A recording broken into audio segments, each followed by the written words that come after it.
აპრილის თვეში აპრილის თვეებთან შედარებით ექსპორტის მოცულობა რეკორდული არის.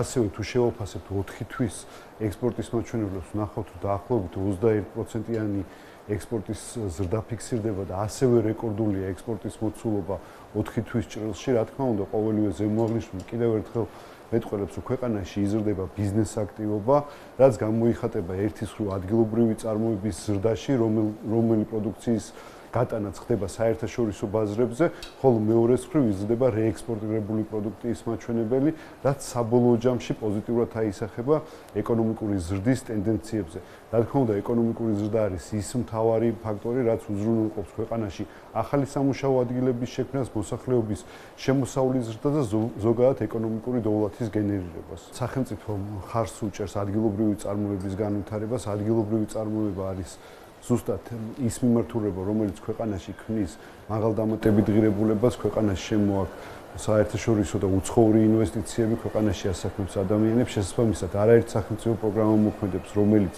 უშუალოდ მცირე და საშუალო მეწარმეობის ხელშეწყობაზეა ორიენტირებული და საბოლოო ჯამში ყოველივე ზემოაღნიშნული დამატებული იმ თავისუფალი ვაჭრობის შეთანხმებით, რომელიც საქართველოს გააჩნია, აძლევს ადგილობრივ მეწარმეებს საშუალებას, რომ ადგილობრივი წარმოების პროდუქცია გაიტანონ საერთაშორისო ბაზრებზე, იყვნენ კონკურენტუნარიანი და შესაბამისად ქვეყანაში შეიქმნას დამატებითი სამუშაო ადგილები, დამატებითი წარმოების სიმძლავრეები და ასე შემდეგ.